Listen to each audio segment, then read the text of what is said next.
veut dire un mot d'introduction avant. Ça va être juste un mot rapide pour dire voilà, que vous le voyez tous, le webinaire est enregistré. Donc, évidemment, vous pourrez le réécouter si vous le voulez, mais surtout en parler à vos équipes si vous pensez pertinent que d'autres personnes de vos équipes écoutent. Juste en introduction, rappeler, et certaines des entreprises avec lesquelles on a travaillé sur ce guide sont avec nous, donc évidemment les remercier, donc Karine et moi, pour nos deux fédérations, Fédération du prêt-à-porter féminin et Fédération de la maille, de la lingerie et du balnéaire. Donc un grand merci aussi à BlueQuest qui va vous faire cette présentation ce matin. Donc Fanny Garcia et Aurélia, c'est surtout Fanny qui va animer. Et un petit mot d'introduction quand même de nos fédérations. Karine, je te laisse peut-être dire un mot, mais avant de laisser la parole donc à Alain Brodelec, président de Promacor, et Yann Rivoilan, notre nouveau président à la Fédération française du prêt-à-porter féminin. Merci Adeline, je vais juste remercier tout le monde d'être présent et aussi nombreux. On est très content de vous présenter du coup ce troisième guide qui est donc la fin non, mais en tout cas c'est la trilogie avec le premier guide qui était sur les approvisionnements responsables, là aussi réalisé par l'équipe de BlueQuest, Fanny et Aurélia. Le deuxième guide qui est paru l'année dernière, donc vous avez eu un séminaire à peu près à la même date, en juillet sur le guide de l'éco-conception qui a été réalisé par EcoF Lab. Et enfin, donc là, sur la communication responsable qui vous permet de mettre en musique et en avant tout ce que vous avez appris déjà dans ces deux premiers guides. Voilà, on remercie, donc comme l'a dit Adeline, on remercie sincèrement et chaleureusement toutes les entreprises qui ont participé à la réalisation de ce guide, car c'est très précieux de faire des ateliers en amont la réalisation de ces guides avec les entreprises pour pouvoir réellement rentrer dans le concret et après avoir des exemples aussi très pertinents dans tous ces guides. Voilà, donc je laisse la parole à nos deux présidents, Alain et Yann, que je remercie aussi d'intervenir ce matin. Alors Alain et Yann, donc c'est Alain de Rodelec, je me présente, je suis président de Promacor Lingerie Française. Bonjour à toutes et à tous. Merci de nous avoir rejoints. Je m'associe évidemment aux remerciements qui ont déjà été exprimés par Adeline et Karine. Et ces contributions ont été essentielles pour la qualité que vous allez découvrir de ce guide. Je voudrais ajouter des remerciements au défi Mode de France qui finance ce guide et qui, comme il a financé toutes les opérations que nous avons menées autour de ce grand sujet de la RSE. Vous allez le découvrir, je pense que ce guide rend compte de la complexité que vous connaissez déjà tous et toutes de la démarche RSE et qui, cette complexité, évidemment, se développe à travers les besoins de communication. Cette complexité affichée, on y apporte aussi des solutions. Ce guide apporte énormément de solutions pour y faire face et trouver les moyens d'avoir une communication efficace. Si on fait un petit peu d'histoire, autrefois la communication c'était simple, il y avait des consommateurs, une cible, on faisait de la notoriété et de l'image. Aujourd'hui, évidemment, on rentre dans un écosystème beaucoup plus complexe qui intègre à la fois, vous le verrez, l'organisation interne et externe. À l'interne, évidemment, les collaborateurs, les produits, et externe aussi les fournisseurs et tous les partenaires économiques de l'entreprise. Donc, c'est vraiment un élément essentiel aujourd'hui, après avoir démarré une démarche RSE, de pouvoir la communiquer à l'ensemble de l'écosystème économique et des clients. Et si c'est bien fait, on arrive à avoir à la fois une fierté et une confiance, fierté des collaborateurs, fierté des fournisseurs de l'entreprise, qui contribuent efficacement à la défense de la planète et une confiance totale des consommateurs. Donc cette démarche prise avec conviction par l'ensemble des partenaires apporte aujourd'hui une réassurance et une confiance de l'ensemble de la chaîne de la consommation. Donc c'est tout cela que vous allez découvrir et je pense qu'on a atteint les uns et les autres un très bon niveau pour vous accompagner dans cette démarche. À toi, Yann. Merci beaucoup, Alain, de ces mots qui me touchent aussi. Je remercie déjà tous d'être aussi nombreux pour ce sujet, lui aussi important parce que on est dans une accélération des tendances et dans une prise de conscience de ce qui est en train de se vivre actuellement au niveau de la planète. Sur les 9 limites qui font que notre planète devient un enfer, il y en a déjà 6 qui sont dépassées. Et on voit aussi ce besoin d'inclusivité, ce besoin où, dans le moment où le monde se polarise, on sent des communautés qui sont prêtes à s'affronter les unes les autres. Et c'est aussi un moment dans lequel la partie sociale est essentielle dans toutes les considérations qu'on doit avoir. Résultat, quand on a besoin de sens dans toutes ces transformations, on a besoin d'informations, comme Alain le disait, avec autant de justesse. Et c'est pour ça qu'après avoir lancé le guide des approvisionnements responsables, après avoir lancé le guide de l'éco-conception dont parlait aussi Karine, et bien maintenant, ce guide de la communication responsable était essentiel. Essentiel pour avoir ces informations, pour tous trouver le sens dans lequel toutes les entreprises et toutes les parties prenantes doivent aller. Parce que c'est évidemment ensemble qu'on doit pouvoir avancer. Quand je dis ensemble, c'est tous les fournisseurs qui doivent nous donner tous les produits, tous les services qui nous permettent d'aller dans le bon sens, tous les partenaires qui nous permettent de travailler dans cette synergie et tous les collaborateurs qui tous les jours doivent se dire pourquoi je travaille, dans quel sens, pour la planète, pour la partie sociale, comment est-ce que je dois avancer de façon à pouvoir être aligné par rapport à moi et par rapport à mon écosystème. Et je suis toujours peiné de voir autour de moi des formes de greenwashing qui existent un peu partout, de voir parfois des évolutions réglementaires qui sont un peu abscons, et là, d'avoir réussi à faire un guide d'une telle qualité, avec des messages aussi clairs, avec une telle profondeur, ça nous permettra d'avoir toutes les clés pour pouvoir à la fois s'auto-évaluer et pour construire toutes les prises de parole et les actions adéquates qui correspondront. Donc à nouveau, je vais également aussi remercier toutes les parties prenantes comme Adeline. Merci encore Adeline de tout ce que tu peux faire depuis des années sur le RSE et pour la fédération. Bien sûr aussi Karine pour la lingerie et Propre un corps, à Fanny Garcia, à toutes les équipes de BookWest, à toutes les entreprises aussi qui ont contribué à la réalisation de ce guide. Et bien sûr, évidemment, un grand merci au Défi pour son soutien qui est indispensable pour la réalisation de ce type de très belles actions. Donc, merci à vous tous. Merci pour la réalisation de ce guide. Merci à tous les deux. Fanny, c'est à toi. Ouais, je vais partager mon écran pour vous dérouler une petite présentation du guide. Voilà. Alors, peut-être on n'a pas précisé, on prendra vos questions en fin de présentation. N'hésitez pas à les passer directement dans le chat. Aurélia Evert, qui travaille avec moi dans BookWest, est derrière le chat, donc on les compilera vos questions et y répondra à la fin de la présentation. Alors, pour commencer, peut-être, c'est le titre de notre édito dans ce guide, regagner durablement la confiance des consommateurs.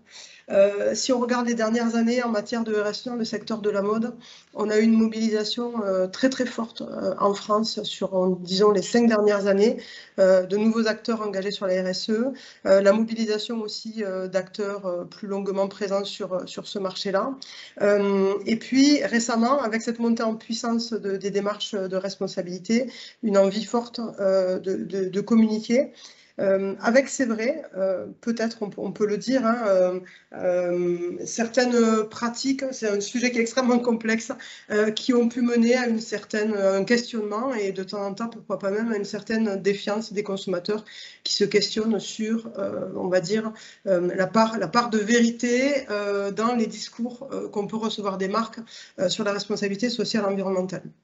Donc l'objectif de ce guide, c'était véritablement de se poser la question, après, comme cela a été précisé tout à l'heure, le soutien opérationnel qui a été offert aux marques à travers les guides sur la chaîne d'appro responsable et l'éco-conception, comment on peut maintenant aider les entreprises à valoriser les actions, parce que c'est pas un gros mot pour nous de dire que la RSE doit amener aussi une forme de retour sur investissement aux entreprises, notamment les plus petites, pour qui ça génère des efforts assez conséquents et qui ont besoin, sur le moyen et sur le long terme, vraiment de valoriser ces démarches pour pouvoir attirer, fidéliser des consommateurs.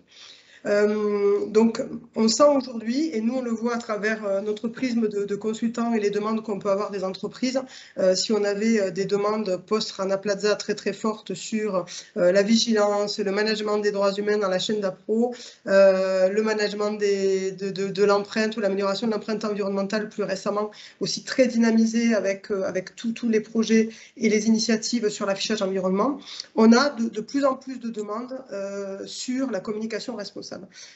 D'abord parce que faire et faire savoir, c'est pas la même chose. Il y a beaucoup d'entreprises qui ont été très longtemps dans le faire, qui ont peut-être été trop timides, qui savent pas forcément par quel bout prendre ce sujet qui est quand même assez complexe et comment on peut le présenter de manière simple et pédagogique aux consommateurs. D'autres entreprises qui communiquent depuis assez longtemps, mais nous on voit beaucoup d'équipes marketing, communication qui sont assez désarmées sur ces sujets, qui sont pas à l'aise, qui doivent parler de thèmes sur lesquels elles ne sont pas toujours formées, qui peuvent être sensibles parce qu'il faut aussi ne pas oublier que ce sont les équipes marketing et communication qui sont en première ligne quand il y a une controverse, des critiques, des réseaux sociaux un peu tumultueux à gérer. Donc ça peut être aussi une source de préoccupation par ces professionnels. Et puis, peut-être dans les deux derniers points, préciser, et ça je pense que tout le monde le sait, on est dans une phase extrêmement mouvante sur l'aspect réglementaire, avec notamment la loi AGEC en ce moment, qui définit ou redéfinit ce que devrait être demain la manière de communiquer sur les attributs responsables, et notamment dans le secteur textile. Et ça, pour reboucler aussi avec l'actualité, vous l'avez tous vu cette semaine et la semaine dernière, avec aussi des associations qui commencent à se mobiliser et comme a pu le faire Sherpa sur le devoir de vigilance, vous avez vu l'affaire donc Zero Waste vis-à-vis de deux acteurs du sportswear et de la chaussure.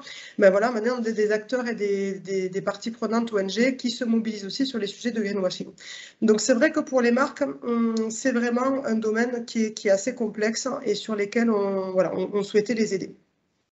Donc nous, la vision qu'on a eue avec les fédés qui ont parlé en introduction, mais je dis aussi la vision qu'on a eue parce que c'est vraiment, je crois, notre ADN au sein de BlueQuest, c'est de pouvoir développer un guide qui soit pas simplement, ou qui ne soit pas une simple publication, mais qui est vraiment vocation à outiller et autonomiser les entreprises sur le thème de la communication responsable. Donc l'ambition de ce guide, c'est d'outiller toutes les entreprises. Alors d'abord, et ça je pense que c'est quelque chose d'important, parce que j'espère qu'il y a beaucoup de PME et de TPE autour de la table, outiller les plus grandes, soyons honnêtes, elles en ont besoin, elles reconnaissent elles-mêmes, c'est des sujets qui sont aussi très complexes pour elles, mais aussi outiller les toutes petites. Et pour nous, c'est aussi une gymnastique de pragmatisme, d'opérationnalité, pour être sûr que tout ce qui est proposé, ça peut avoir le niveau d'ambition que peut nécessiter une grande entreprise, mais ça doit avoir le niveau d'opérationnalité, de facilité dont ont besoin les petites entreprises qui ont très peu d'équipes et qui ont besoin d'aller vite sur ces sujets. L'ambition aussi derrière ce guide, et je vous montrerai un petit peu comment on l'a construit pour y répondre, c'est de proposer une approche qui est progressive, mais qui permet de couvrir tous les niveaux de maturité. C'est-à-dire que ce guide peut à la fois permettre de prendre une entreprise qui est plutôt, j'allais dire, à ses débuts dans sa démarche RSE et qui peut quand même avoir envie de communiquer, de la prendre pas à pas, de la prendre par la main pas à pas, mais aussi d'adresser les entreprises qui ont des programmes, j'allais dire, en place depuis une dizaine d'années, qui ont déjà communiqué, mais qui ont besoin probablement d'améliorer et de renforcer cette démarche de communication. Et le dernier point, bien évidemment, c'est dans ce guide d'offrir des outils qui facilitent le passage à l'action. Nous, notre rêve chez BookWest, c'est que à la lecture de ce guide, vous puissiez vous dire, ça y est, je sais où je vais, je commence et j'ai ce qu'il faut pour le faire. Alors après, oui, on peut toujours avoir besoin, on y viendra du regard de l'autre, du support ponctuel sur certains sujets, mais vous allez voir qu'en théorie, notamment quand on est une PME, on doit pouvoir avancer en totale autonomie sur ces sujets. Alors, comment on a construit le guide pour vous, on en a parlé rapidement tout à l'heure, mais pour vous faire un petit peu rentrer j'allais dire, dans le moteur de la construction du guide, et très rapidement. Alors, on a 3 ateliers, vous le voyez au centre, qui ont été menés avec des marques qui sont nommées ici-dessous. Vous voyez aussi que dans les marques, on a des marques qui sont assez diverses, tant sur leur taille que leur secteur d'activité, que la maturité de leur démarche RSE. Donc, l'idée, c'était vraiment de travailler avec ces marques qui ont été pour nous de vrais sparring partners pour vérifier que finalement, les méthodes, les outils étaient compris, étaient suffisamment concrets et étaient, j'allais dire, d'une prise en main assez facile. Donc, on a eu 3 ateliers qui ont démarré au début de l'année et qui se sont terminés par la publication de ce guide au début du mois. Ce qui a été fait en plus, j'y viendrai rapidement tout à l'heure, on a également réalisé une étude en client mystère auprès d'une petite 50aine de marques en boutique avec Aurélia. Donc, c'est Aurélia d'ailleurs qui s'y est frottée, avec un pitch assez simple. Voilà, on voudrait offrir, on a une amie qui est fan d'écologie, on cherche un cadeau éco-responsable. Donc, on est allé voir plusieurs marques, à la fois sur leur e-shop, à la fois en boutique, bien évidemment, sur les réseaux sociaux. Et on est allé voir comment les forces de vente, au sens large avec un grand V, donc les vendeurs en magasin, le support, le chat sur les e-shops et aussi les community managers qui sont peut-être autour de la table aussi ce matin. Qu'est-ce qu'on avait comme réponse?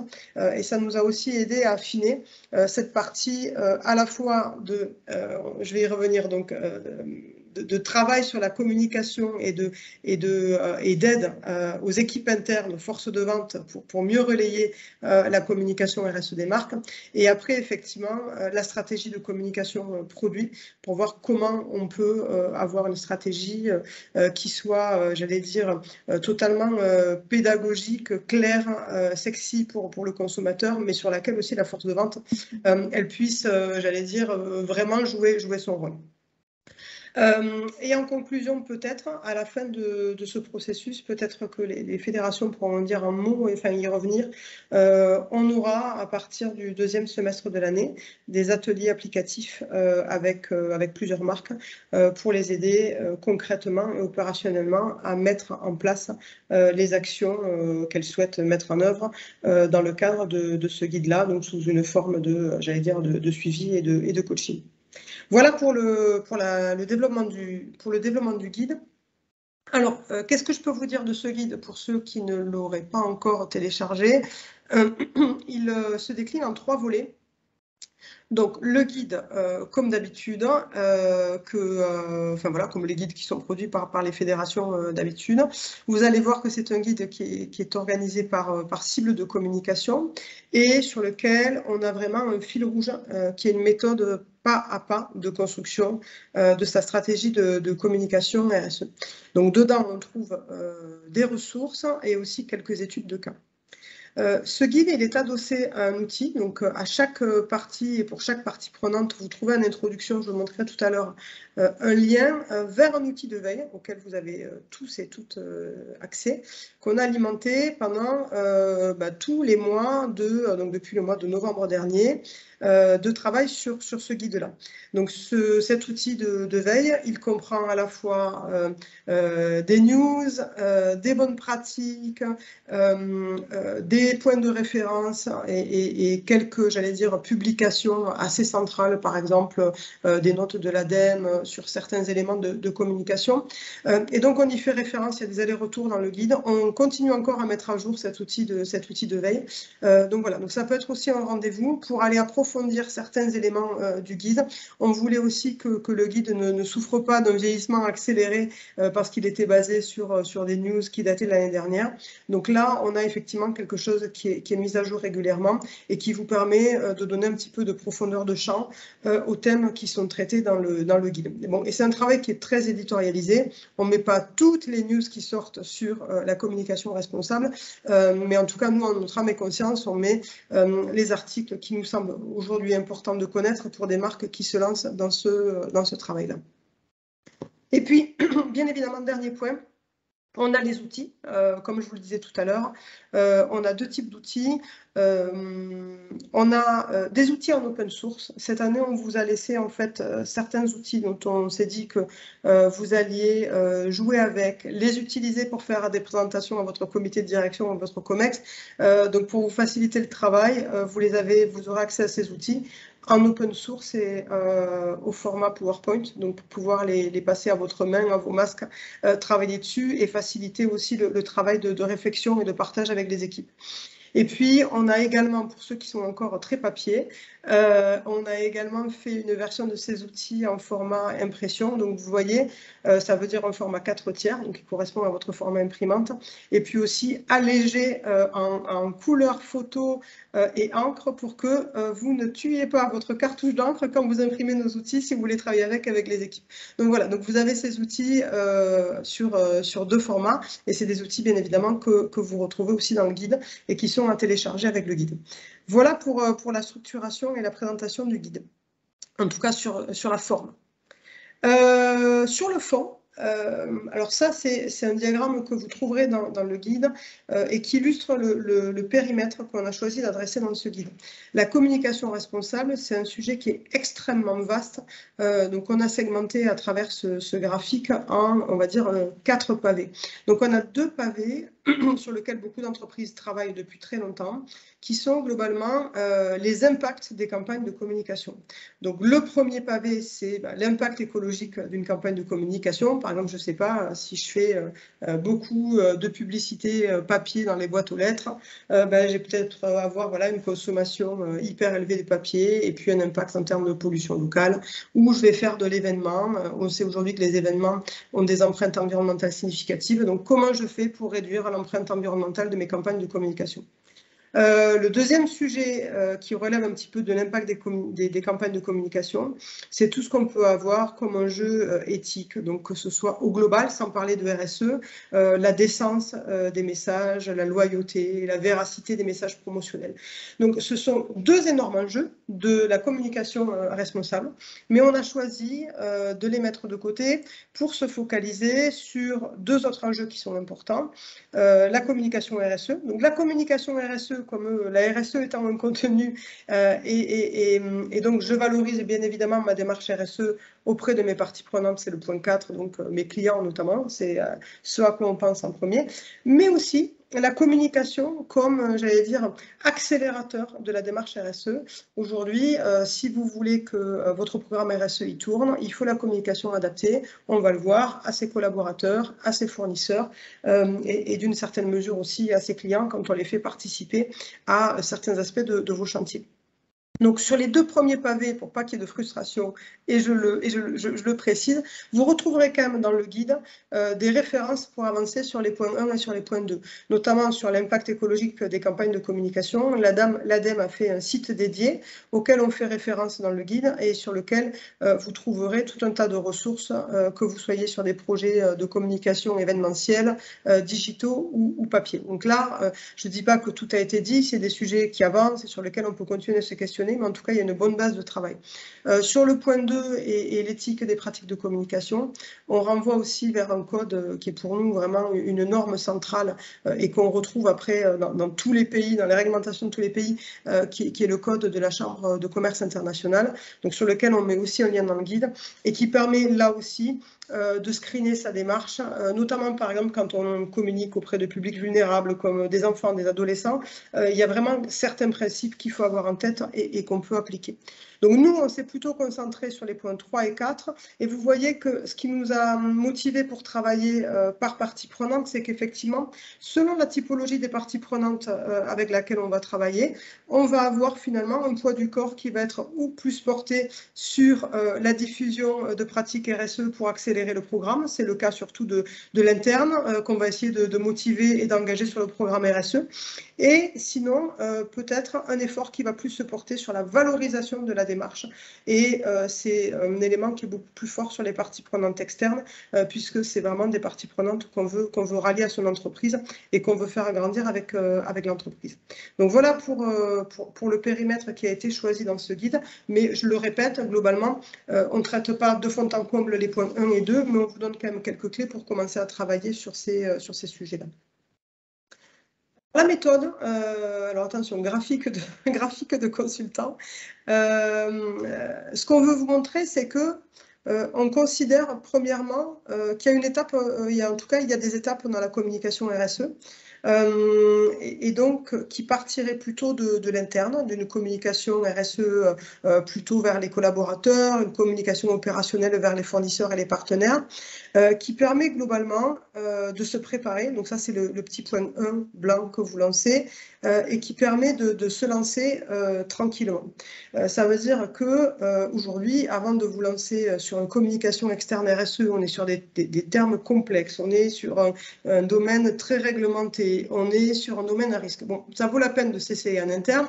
Pourquoi je vous dis ça?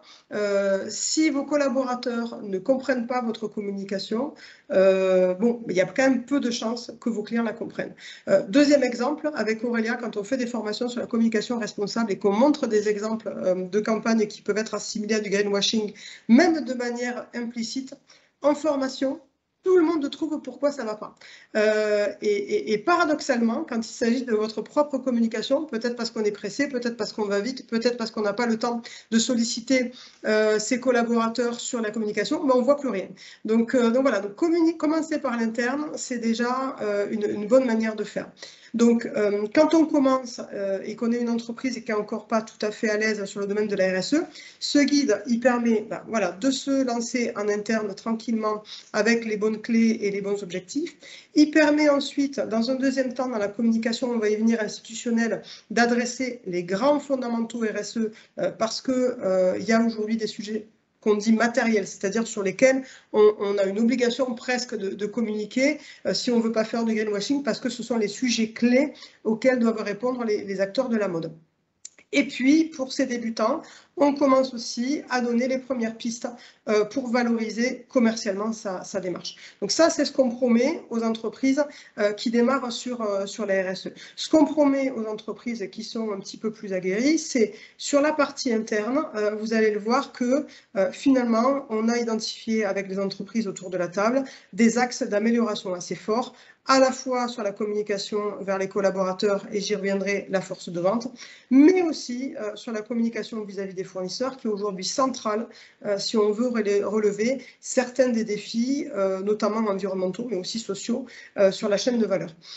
Sur la partie plutôt communication institutionnelle, ce qu'on leur offre, c'est vraiment de pousser un petit peu plus loin leur communication réglementaire et de commencer à s'inscrire dans une dimension d'impact, qui est aujourd'hui le sujet à la mode. Donc, alors, ceux qui sont déjà avancés sauront exactement de quoi je parle, mais qui vise pas seulement à parler de ce que j'ai mis en place, de mes process, de mes actions, de mes moyens, mais qui vise réellement à mesurer l'impact réel que j'ai en tant qu'entreprise sur voilà, quelle est mon empreinte sociale et mon empreinte environnementale.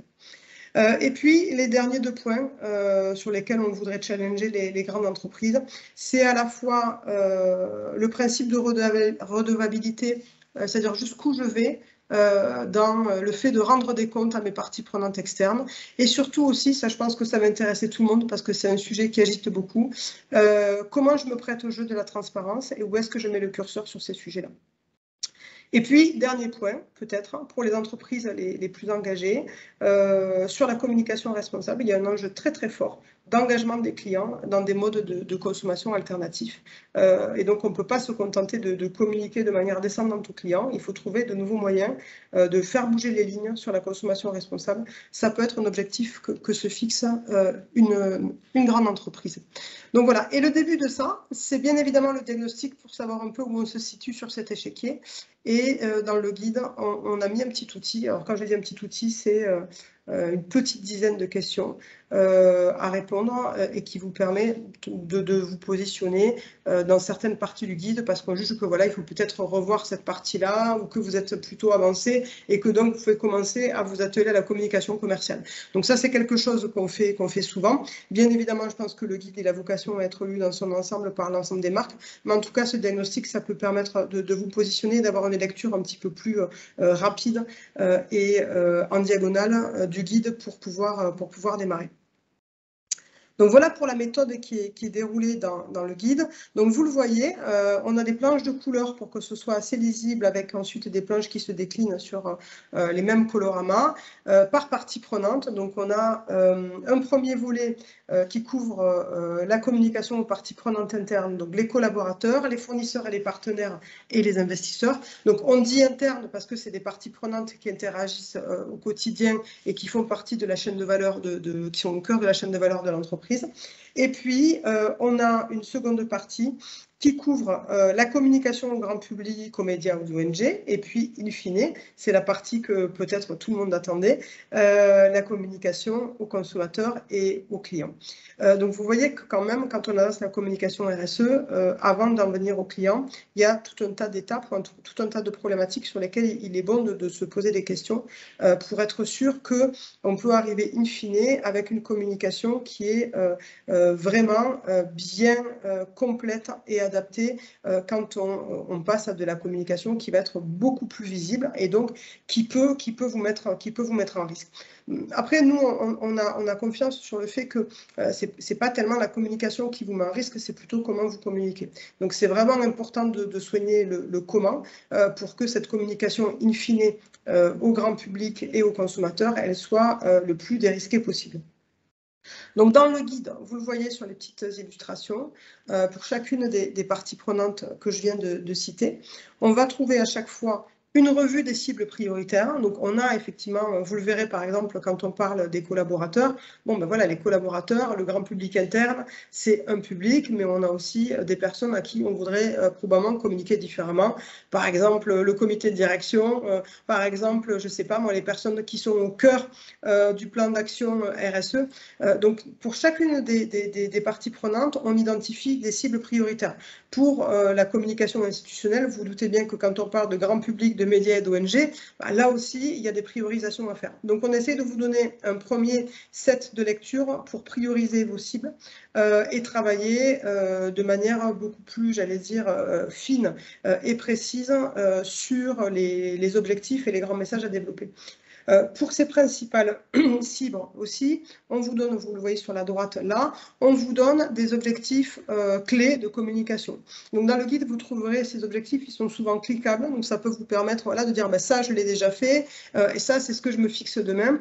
Donc là l'idée aussi c'est d'avoir des objectifs qui sont assez variés, qu'on peut échelonner dans le temps et qui va dépendre de votre niveau de maturité ou de votre stratégie RSE. Et puis, on ne s'arrête pas là, on essaye de développer justement pour les différentes cibles des messages envisageables ou des thématiques à traiter en priorité. Et finalement, ce qui a été extrêmement utile aussi avec les entreprises, on a essayé de mettre en avant, quand cela s'imposait, les canaux qui fonctionnent. Typiquement, pour la partie collaborateur, on a beaucoup travaillé avec les entreprises autour de la table pour savoir comment on communique efficacement aux collaborateurs sur la RSE. Voilà, tout le monde a des mailing lists, des emails, on a parlé de ce qui fonctionnait et c'était assez intéressant de voir que les entreprises qui étaient assez avancées, elles avaient des idées, j'allais dire, assez claires et d'ailleurs, elles étaient assez en phase sur les canaux qui fonctionnent et ceux qui ne fonctionnent pas. Donc, à chaque fois qu'on a fait ça, on a quand même essayé de tenir, de prendre en compte, j'allais dire, la taille de l'entreprise, les moyens de l'entreprise et de mettre en avant aussi les quick wins, c'est-à-dire ben voilà, il y a des canaux qui sont accessibles à tout le monde, même aux TPE, et qui sont peut-être à privilégier par rapport à l'email, à la newsletter, qui est intéressante, mais qui est peu interactive et qui peine un petit peu à engager les collaborateurs sur ces sujets. Donc ça, voilà, c'est des sections que vous allez trouver pour chacune des 5 cibles que j'ai nommées tout à l'heure et qui peut vraiment vous permettre d'organiser et de structurer la communication responsable. Parce que c'est vraiment ça qui est important, c'est de rentrer dans cette complexité avec confiance pour que cette com, in fine, elle soit la plus réussie possible. Alors, sur les outils, je vous ai fait un petit zoom sur chacune des parties prenantes, sur la typologie des outils que vous allez trouver. Donc, par exemple, comme je le disais tout à l'heure, vous voyez sur les collaborateurs, vous allez trouver dans les outils téléchargeables, donc que vous pourrez refaire à votre main, une petite matrice assez simple de priorisation des publics internes. Alors, c'est vrai que c'est un outil qui est plus valable pour des PME de taille significative, peut-être à partir d'une quinzaine ou une vingtaine de salariés, mais on a beaucoup d'entreprises qui sont dans ce cas-là. On conçoit totalement que si vous êtes 4 avec plusieurs casquettes, la matrice n'a pas forcément d'intérêt, mais on espère qu'on a d'autres outils pour vous aider. Je vais vous en dire un petit peu plus. Donc, vous voyez, là, on a un outil qui permet de se dire, bah, finalement, selon où j'en suis, on a plusieurs types de collaborateurs. On a le grand public interne, c'est-à-dire tous mes collaborateurs.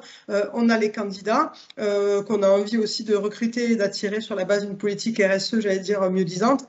Alors, selon où on en est de notre programme, c'est peut-être pas la cible, j'allais dire, prioritaire et urgente, mais par contre, on a vraiment 3 cibles qui sont hyper importantes, qui sont ceux qui font tourner un petit peu la marmite du programme RSE, donc celles qui sont au cœur du plan d'action, je ne sais pas moi, votre responsable sourcing qui intègre tout le cahier des charges social, environnemental sur le choix des matières, le choix des produits, la conformité des sites, votre cher responsable marketing qui s'arrache les cheveux sur les étiquettes, l'étiquetage ou la communication ou les réseaux sociaux. Bon, voilà, ces personnes, il faut qu'on ait un flux quand même de communication RSE assez, j'allais dire, assez fourni et assez régulier pour qu'elle sache toujours où va l'entreprise, quelle est sa direction et qu'est-ce qui se passe. Pareil pour l'équipe de direction, qu'il faut quand même favoriser, dont il faut favoriser la connaissance et qu'il faut faire monter en puissance. Hein. Il ne peut pas y avoir une entreprise hyper engagée sans un bon dirigeant qui peut prendre la parole de manière totalement à l'aise sur ces sujets. Et ça se travaille aussi sur la durée. Et puis, dernier point, sur lequel on accorde une partie, j'allais dire, un espace tout particulier dans le guide, c'est les forces de vente. Je vous l'ai dit tout à l'heure, l'étude en client mystère dans les boutiques et online, qu'est-ce qu'elle nous a démontré sans rentrer dans les détails? Elle nous a montré qu'en majorité, les marques, elles peinent à voir leur message relayé par les forces de vente. Il y a des équipes dont on sent qu'elles ne sont absolument pas formées. Et j'ai envie de dire presque pire, il y a des équipes dont on sent qu'elles sont formées et probablement il y a eu un trop plein d'informations parce que nous, on connaît les marques, on connaît les démarches RSE de ces marques et c'est des marques qui peuvent être très, très ambitieuses sur la RSE. Et en fait, on sent que le discours, quand on gratte un peu, il ressort pas dans le bon ordre en boutique. Donc là, on a vraiment un sujet de comment on mobilise la force de vente, comment on les forme et comment on les fait travailler. Et là, je vais faire vraiment du teasing. On vous donne plein de solutions dans le guide, mais il faudra l'ouvrir. Voilà, autre outil qu'on propose sur la partie collaborateur qui va pouvoir justement aider les plus petites. Donc, comme je viens de le dire, approche de communication aux forces de vente. Et un outil qui n'a pas été réalisé par nous, j'ai fait un peu de pub, qui a été réalisé par 2 entreprises qui s'appellent Swile et Vendredi, qui a un calendrier événementiel RSE sur lequel on trouve en fait sur une année donnée tous les événements RSE auxquels vous pourriez arrimer vos campagnes de communication en interne mais aussi en externe. En tout cas pour l'interne, ça peut être assez intéressant. Il doit y avoir, je ne sais pas, presque une 50aine d'événements qui vont de la journée du handicap à la journée de l'environnement, qui peut vous permettre de mobiliser les collaborateurs sur les causes et les sujets qui sont importants pour votre entreprise. Voilà, sur la partie fournisseur, on retrouve aussi un bon nombre d'outils. Alors de manière assez, j'allais dire, élémentaire, on vous fait une proposition sur ce que devrait être, parce que c'est un outil phare quand même de la communication, le cahier des charges conformité, qui donne vos standards, on va dire, de base, mais ce n'est pas toujours un exercice qui est réussi. Donc on essaye de lister qu'est-ce qu'on peut trouver dans ce cahier des charges. Et pour les plus petits, on vous donne des exemples de codes de conduite, notamment un exemple de code de conduite sociale environnement, qui est le code de l'ICS. On vous donne le nom d'autres initiatives qui travaillent sur la conformité fournisseur, mais ça pourra vous permettre de voir les sujets qui sont couverts et de vous en inspirer dans le développement de vos propres standards. On vous donne aussi d'autres exemples et d'outils. On vous donne notamment 2 études de cas pour vous montrer comment on peut utiliser la communication RSE pour, j'allais dire, améliorer la performance du sourcing. On a des exemples très intéressants au sein de nos entreprises, notamment de très petites entreprises qui nous expliquent comment une communication RSE et un engagement des fournisseurs de long terme avec les partenaires permet quand même de sécuriser des partenaires stratégiques malgré des petits volumes d'achat. Ça, c'est hyper intéressant, ça fonctionne. On sait que c'est compliqué pour les plus petits de sourcer des matières ou d'aller vers des fournisseurs, des fabricants, quand vous avez des volumes qui sont assez modestes. La communication RSE, et bon, après les pratiques aussi, bien évidemment, ça peut vous aider à fidéliser des partenaires de manière vraiment efficace. Et puis, on a aussi une deuxième étude de cas, plutôt pour les entreprises plus avancées, sur la communication fournisseur, facteur de leadership. Pourquoi aujourd'hui, par exemple, une entreprise qui veut se lancer sur des sujets de mesure de l'empreinte, de contribution aux objectifs de neutralité carbone, de décence des salaires, ça, aujourd'hui, si vous changez de fournisseur tous les 6 mois, si vous n'avez pas embarqué les fournisseurs, si vous n'avez pas fait grandir, si vous n'avez pas partagé les objectifs avec eux, c'est absolument pas possible. Donc, pour les plus grandes entreprises, le succès de vos programmes RSE, il passe dès aujourd'hui par une communication qui va au-delà de cette communication compliance pour embarquer vraiment les fournisseurs sur les chantiers stratégiques. Donc là, on vous donne une étude de cas aussi pour vous montrer comment ça peut être fait, à quel rythme et avec quels outils. Dernier point sur la partie interne, les investisseurs. Alors, ça touche tout le monde parce que derrière ce public-là, on a mis à la fois les grands investisseurs.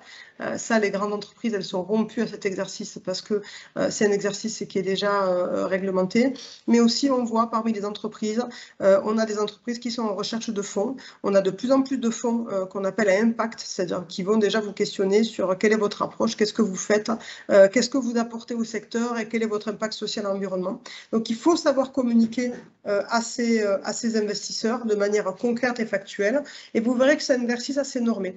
On a aussi, alors pour les PME notamment, qui ne cherchent pas des fonds, mais on le sent, de plus en plus de banques qui se mobilisent vis-à-vis de leurs clients et qui posent des questions, qui vous demandent à répondre à des questionnaires. Donc, il faut avoir en tête que cette communication aux investisseurs, qui est un peu la base de la communication institutionnelle, c'est un exercice qui est hyper normé. Donc, pour vous aider, vous le voyez un peu en illustration, on vous a donné par exemple une proposition d'indicateurs qui pourraient être des indicateurs que vous pourriez développer sur votre marque, qui satisferont non seulement à cette communication investisseur et financière au sens large, mais qui peut être aussi la base d'une communication institutionnelle solide. Ça ne va pas être évident de le faire. Mais dites-vous aussi que ce travail de collecte de données, il est ensuite essentiel que vous l'ayez fait avant de vous lancer dans la communication de marque. Nous, on voit des entreprises qui confient à leur équipe marketing de la communication de marque et on voit effectivement des professionnels du marketing qui courent partout dans l'entreprise pour aller récupérer des datas. Donc, faisons les choses dans l'ordre. C'est hyper important de se pencher sur ces indicateurs avec ses responsables qualité, avec ses responsables sourcing, avec ses responsables commerciaux pour avoir déjà un premier panorama de ce que fait l'entreprise en matière de responsabilité sociale et environnementale. Dans les autres outils qu'on vous propose sur la communication investisseur, on vous propose des référentiels qui pourront aider même les plus petits, auxquels vous pourrez, j'allais dire, faire référence pour travailler dans la durée la communication RSE. Et on vous propose aussi une étude de cas qui doit, à mon avis, intéresser tout le monde sur la communication climat. Aujourd'hui, c'est quand même, on a peut-être, je dis ça comme ça, mais on a plus de 50%. Aujourd'hui, quand on regarde les stats des grandes entreprises, on a plus de 70% des engagements sur la neutralité carbone et sur l'empreinte carbone qui sont fantaisistes, qui ne correspondent pas du tout à ce qui devrait être fait sur le plan normatif. L'ADEME a publié des lignes directrices sur ce sujet. Donc, à travers cette étude de cas qui est assez courte, on vous donne non seulement des ressources, mais on vous donne une approche en 4 étapes qui devrait être, j'allais dire, la religion de tout le monde sur ce sujet. Parce qu'attention, voilà, il y a des parties prenantes, des ONG qui vont se mobiliser. C'est les premiers sujets sur lesquels vous risquez d'être attaqué ou en tout cas sur lesquels les autorités vont aller regarder. Donc attention sur ces sujets. Il y a beaucoup d'entreprises, même des PME, qui se sont fait attraper sur ces sujets de neutralité carbone. Donc c'est hyper important d'adapter une approche vraiment sérieuse, structurée et qui est en phase avec les préconisations de l'ADEME notamment. C'est très compliqué de travailler sur le carbone, mais c'est important de le faire bien. Sur la partie externe, donc qu'est-ce qu'on vous offre pour ce public-là? Donc pour le grand public notamment, je le disais tout à l'heure, vous voyez un exemple, on vous propose une démarche un petit peu singulière de travail sur la transparence et pas de se dire finalement la bonne pratique sur la transparence, c'est de tout dire parce qu'on n'y croit pas forcément. Mais en tout cas, on vous donne un outil qui est un petit peu un baromètre pour vous aider un petit peu à vous positionner sur où vous êtes aujourd'hui. Et ce qu'on vous propose à travers le travail dans le guide, c'est plutôt d'essayer d'identifier quelles sont les attentes de vos parties prenantes principales. Donc ça peut être vos collaborateurs, parce que je ne sais pas, vous avez fait des promesses, vous êtes une entreprise RSE native, donc il y a une ambition et il y a une obligation d'aller plus loin sur la transparence, ou vos parties prenantes, vos fournisseurs, ou je ne sais pas moi, les partenaires avec qui vous travaillez, ou vos clients qui vous questionnent le plus souvent. Pardon. Donc, on vous propose effectivement de bâtir une lecture des attentes de vos parties prenantes pour construire votre propre approche de la transparence en sachant aujourd'hui où va le secteur et quelles sont les pratiques qui sont plus ou moins avancées. Au-delà de ces outils, ce qu'on vous propose, qui est assez crucial, parce que je le disais tout à l'heure, le grand public, comme son nom l'indique, c'est en tout cas un domaine qui est très très vaste. On vous propose, comme on l'a fait sur la partie collaborateur, une matrice de priorisation des parties prenantes externes. Ça vaut aussi pour les PME. Par exemple, quand on a travaillé avec nos entreprises, on s'est rendu compte qu'on avait beaucoup d'entreprises et beaucoup de PME qui avaient des partenaires de long terme en termes de mécénat, mais qu'en fait, elles n'avaient aucune démarche de communication RSE auprès de ces partenaires. C'est assez dommage, parce que si vous avez bien choisi vos partenaires en termes de mécénat, ça peut être vraiment des alliés demain dans le support à la communication de vos résultats et de vos engagements qui peuvent vous relayer et qui peuvent donner une crédibilité aussi additionnelle à vos messages. Donc c'est important peut-être d'identifier quelques cibles, que ce soit des influenceurs, des médias et des partenaires et de pouvoir travailler avec eux sur la durée, sur vos avancées en matière de RSE. Donc, sans que ça devienne une usine à gaz, faire ce travail-là de réflexion avec les équipes pour se dire, voilà, en com externe, j'ai 3 cibles avec lesquelles j'aimerais travailler en priorité pour telle et telle raison. Je pense que ça va être d'une grande aide. Et puis, on vous a aussi donné quelques pistes et des ressources, parce qu'il y a aussi des ressources qui existent aujourd'hui sur comment on travaille avec les influenceurs sur les réseaux sociaux. Donc voilà, sur le choix des influenceurs, attention, parce que c'est aussi un public qui peut ternir votre marque si vous les choisissez mal. Vous le voyez, je pense, sur les réseaux sociaux. Mais aussi, quand vous les choisissez bien, comment on fait pour les équiper, pour les outiller et pour que, voilà, ils puissent se faire le relais de messages authentiques et impactants. Donc là, on commence à avoir des ressources par la RPP notamment qui se mettent en place et donc on vous les offre dans ce guide-là. On a aussi pas mal de posts qu'on a mis dans notre outil de veille, donc que vous retrouverez pour vous donner des exemples de marques qui travaillent assez bien avec les influenceurs. Et pour finir, sur notre dernière partie prenante, la partie client, vous voyez ici un des outils donc en imprime écran que vous trouverez dans le guide. Donc, dans la partie client, on traite de 2 sujets. On traite, et on les a bien différenciés, même si c'est des sujets complémentaires, la communication de marque et la communication produit. Souvent, aujourd'hui, les entreprises s'investissent beaucoup dans la communication produit. Elles ont des communications de marque qui sont beaucoup moins efficaces, beaucoup moins soignées. Et c'est dommage parce que c'est quand même la communication de marque qui permet d'étayer, de structurer et de renforcer cette communication produit. Elle communique, donc c'est vraiment important de passer par ces 2 étapes.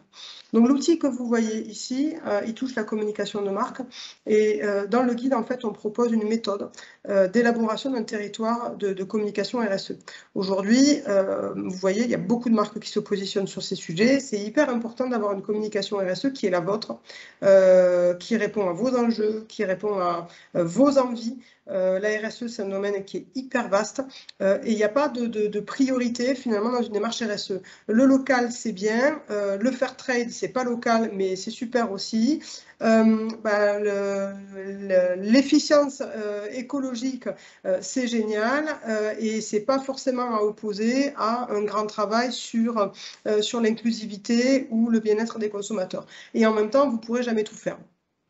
Donc l'idée ici, c'est de vous aider à trouver le territoire de marque qui vous ressemble avec une méthode, un outil d'état des lieux d'ADN de marque, un outil de construction du manifesto et cet outil-là qui peut vous permettre de voir comment on peut jouer sur, j'allais dire, des colorations RSE pour avoir un territoire qui est assez bien défini. En plus de ça, ce qu'on vous propose comme outil, c'est des exemples et une approche de structuration de la communication produit. Aujourd'hui, la communication produit, elle peut aller très loin quand on regarde là où vont certains acteurs, notamment sur les fiches web. On peut aller jusqu'à donner, par exemple, la source ou le lieu d'approvisionnement de la matière première.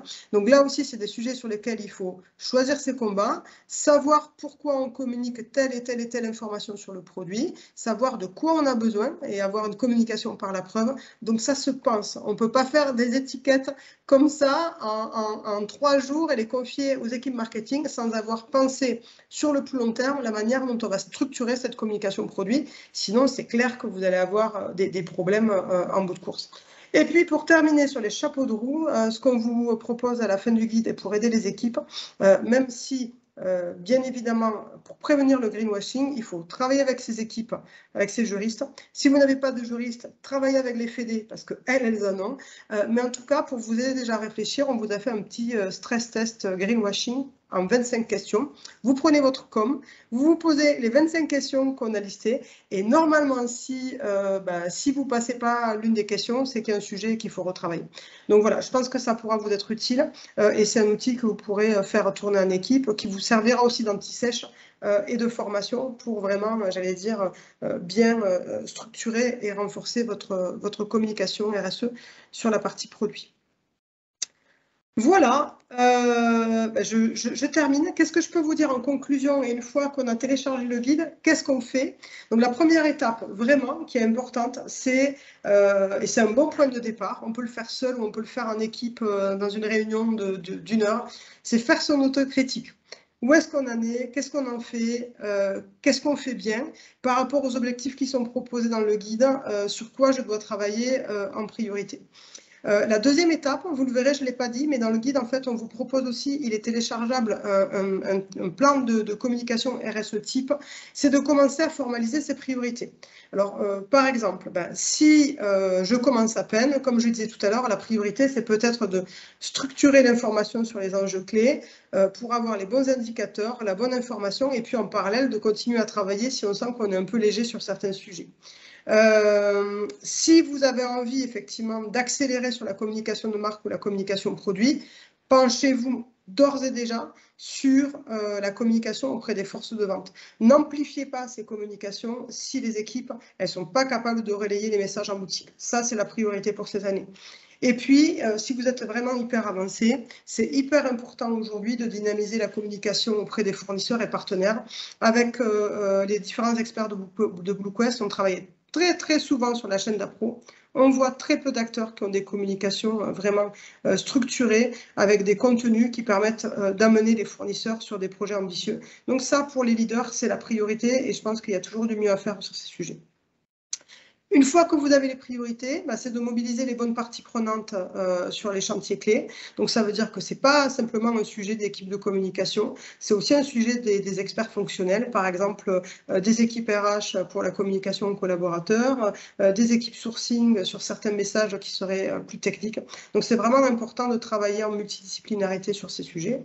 Donc voilà, de mettre des gens dans ce plan d'action, plan de communication RSE. Pour votre plan d'action, pensez à alterner entre les actions spot que vous faites déjà très bien, qui permettent de structurer la démarche, mais aussi les chantiers de fond. Nous, on voit des équipes marketing et communication qui sont tout le temps sous l'eau, on le sait, mais il faut que vous fassiez violence, il faut que l'entreprise laisse de la bande passante à ces profils-là pour que les chantiers de fond soient menés. Donc, j'ai mis entre parenthèses à ralentir. Peut-être que des fois, il faut en faire un petit peu moins et sur ces sujets, vraiment investir sur la structuration de votre communication. C'est pour moi, là, une des clés de la réussite sur la communication RSE. Et puis, dernier point, on boucle la boucle.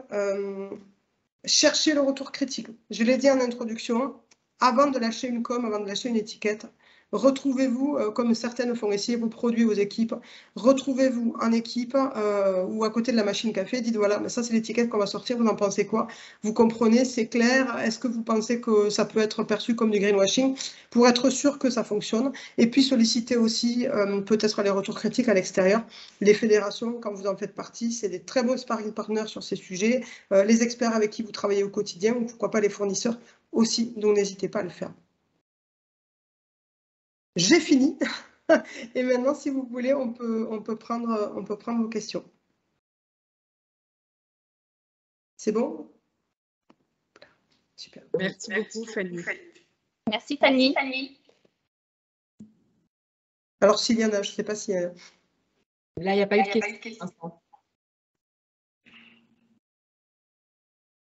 Tu as été parfaite et complète et donc, du coup, il n'y a plus de questions. Il n'y a plus qu'à télécharger. C'est la première question qui est toujours la plus difficile.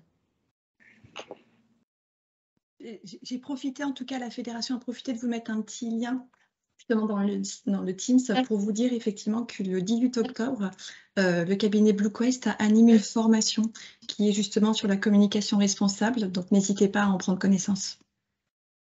Bon, n'hésitez pas si vous avez des questions ou sur des priorités qui seraient celles du moment et vous n'avez pas encore ouvert le guide et vous ne savez pas si c'est traité. Et comme ça, je pourrais vous répondre tout de suite.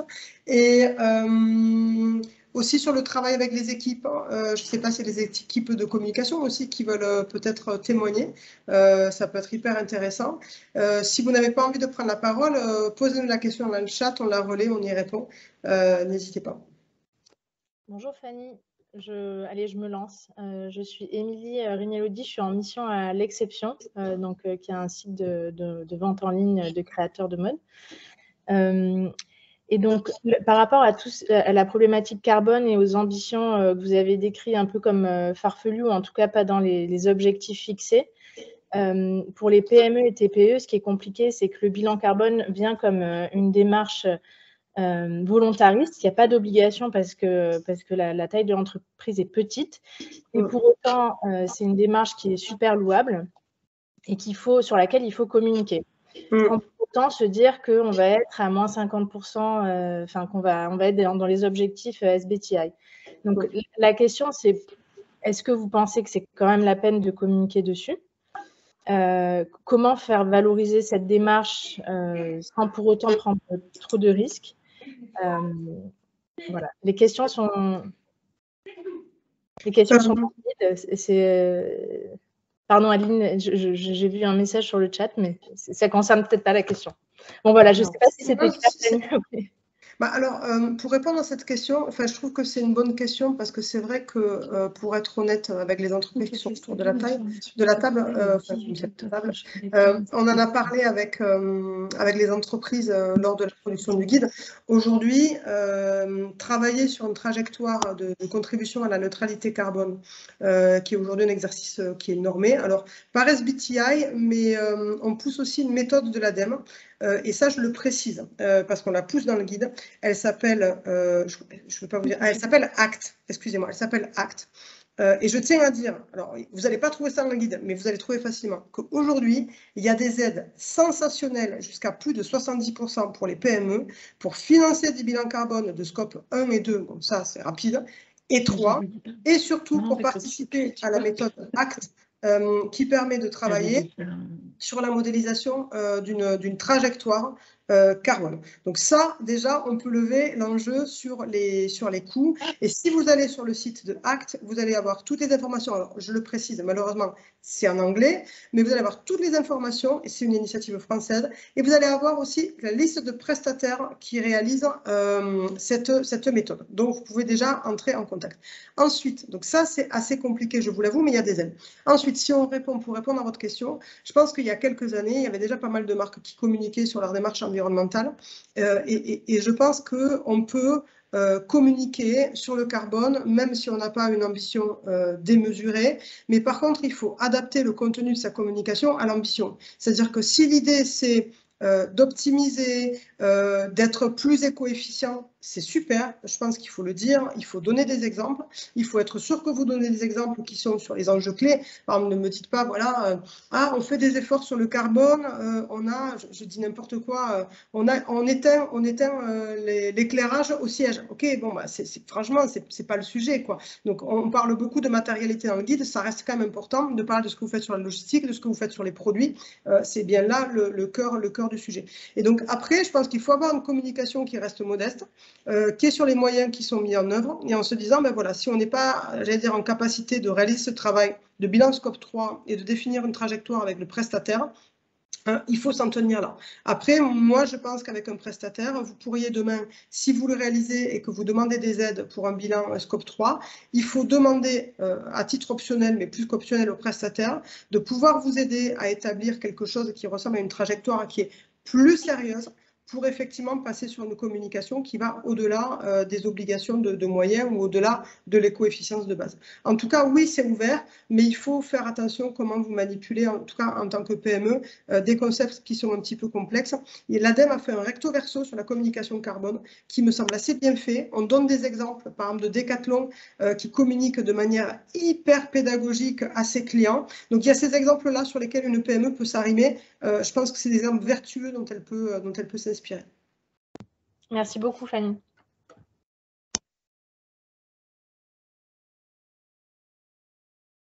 D'autres questions? Il y a des questions qui étaient posées où on pouvait télécharger différentes fédérations pour le télécharger. Est-ce qu'il y a d'autres questions? N'hésitez pas, c'est le moment ou jamais. Après, on part en vacances. Et ils auront, eux, les vacances pour lire le guide. Et comme on aura des ateliers, justement, au deuxième semestre, il y aura interrogation pour ceux qui feront les ateliers. Ok, bon, en tout cas, n'hésitez pas à télécharger le guide. Moi, je trouve qu'un objectif à vous fixer, on est au début juillet, il vous reste encore 15 jours. Feuilletez-le en équipe et commencez peut-être à vous établir quelques objectifs pour l'année. Je le disais, notamment des chantiers de fond, c'est hyper important. On sait que les équipes marketing et com, elles courent partout, mais c'est hyper important que vous, équipe, qui ne travaillez pas dans la com, vous puissiez aider vos collègues à la com à travailler sur des chantiers de fond. Et vous allez voir, on vous en donne quand même pas mal. Que vous puissiez les programmer au moins sur les 12 prochains mois pour avoir une communication beaucoup plus impactante. Et vraiment, je pense qu'il faut que toutes les marques s'attellent hyper sérieusement à la communication de marque, à la communication produit. On vous donne aussi des exemples là-dessus. C'est vraiment l'enjeu de tout le monde. De regagner la confiance des consommateurs. Honnêtement, dans toutes les études qui sortent aujourd'hui, on voit que la confiance, elle dégringole.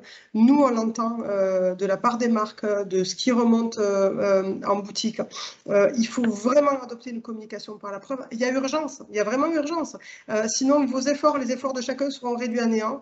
Donc, il faut vraiment travailler là en équipe dans les filières. Vous avez des fédés qui sont hyper motivés sur ces sujets pour que voilà, tout le monde adopte un petit peu plus de, excusez-moi pour ce mot, mais de sobriété sur la communication, mais vraiment avec une montée en puissance qui va montrer aux consommateurs que derrière tous vos actes de communication, il y a des actions concrètes. C'est hyper important. Donc, j'espère que le guide vous aidera à le faire.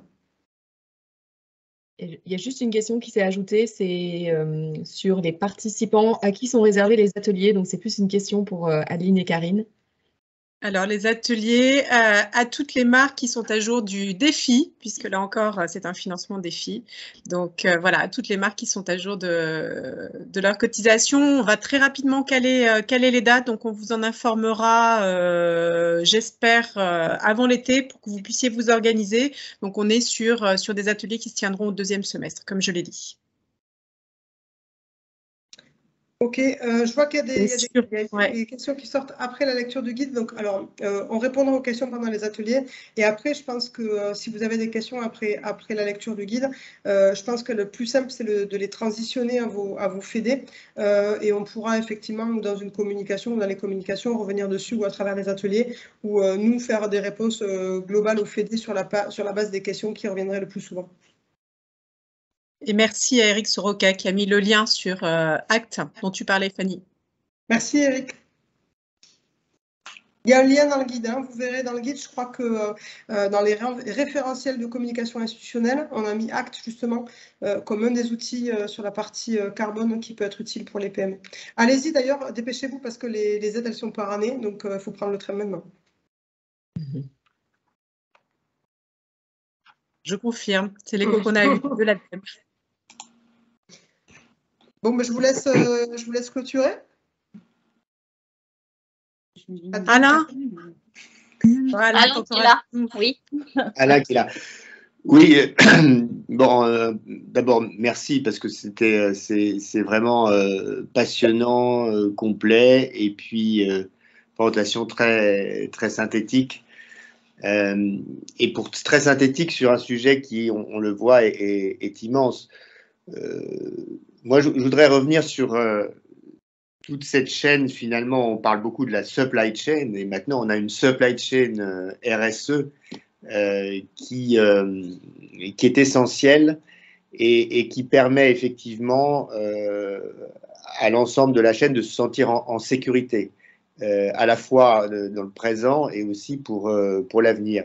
Je crois que c'est aussi une question de conscience écologique qu'on doit avoir les uns et les autres, qu'on a de plus en plus d'ailleurs, en espérant qu'elle ne soit pas malmenée par ce qu'on vit aujourd'hui, avec une hyperinflation, avec la possibilité pour chacun finalement de faire des choix peut-être pas trop écologiques pour faire face à ces difficultés.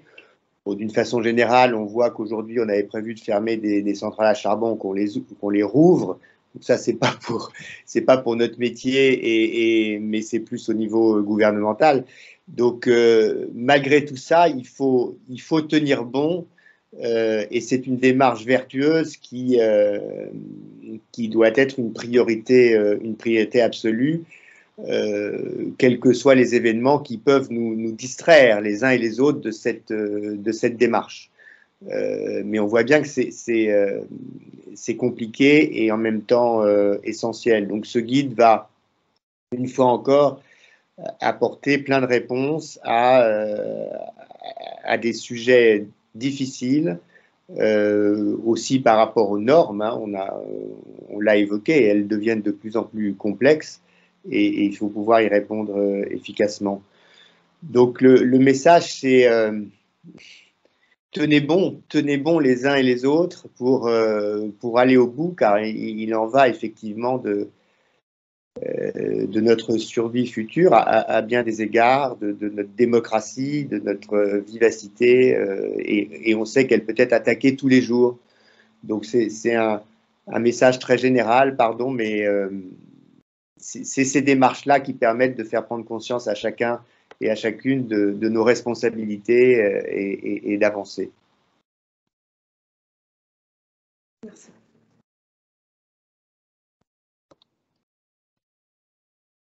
Karine, tu veux dire un mot? Non, je pense que c'était bien, très complet. J'invite tout le monde à aller consulter le guide et surtout les outils pratiques comme ce dont a parlé Fanny, parce que là, vous allez avoir une mine de choses très importantes qui vont vous permettre de partager avec vos équipes, de partager avec vos fournisseurs. Donc, je pense que n'hésitez pas à aller télécharger et le guide et tous ces outils. Et puis après, on est à votre disposition pour répondre à vos questions. Fanny, Aurélia, Adeline le sont également. Et du coup, donc, on va lancer les ateliers pratiques comme on l'a fait sur les 2 autres guides. On va lancer donc une série d'ateliers pratiques pour bien prendre en main le guide, pour vous donner des conseils éclairés. Il y aura un petit peu, du coup, une sorte de coaching relativement courte, mais intégrée aussi dedans. Et donc ça, avec Adeline, on s'y attelle à la rentrée pour faire ces ateliers pratiques. On fera peut-être aussi, comme on l'a fait pour les autres guides, par groupe de niveau, ce qui permet aussi de mieux pouvoir cerner les problématiques. Et ça sera assez enrichissant puisqu'en fait, ça sera mélangé entre des gens qui font du prêt-à-porter, de la lingerie, en fait, tout type de produits. Voilà, donc n'hésitez pas. On vous remercie beaucoup d'avoir été aussi nombreux aujourd'hui. Et Adeline, je te laisse le mot de la fin.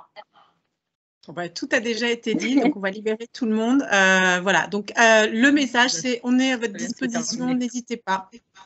Et oui, Virginie, malheureusement, qui nous rejoint maintenant, et c'est terminé, effectivement. Virginie, non, c'est pas grave. Pour votre information, ce webinaire est enregistré, donc vous pouvez bien sûr l'écouter à la fois sur le site de la Fédération de prêt-à-porter féminin et vous l'aurez également sur le site de la Fédération de la maille, lingerie et balnéaire. Voilà, merci. Génial. Merci, d'avoir parce été que je ne avec pouvais pas nous. me connecter avant. Bon, avec plaisir, il est réécoutable. Super. Un grand merci. Nous avons été assez nombreux. Nous sommes très contents de vous avoir tous accueillis. Et puis, on vous dit à très bientôt. Merci, au revoir. Au revoir. Au revoir à tous. Merci. Merci à tous, au revoir. Au revoir. Au revoir. Bon, on va pouvoir remettre la musique.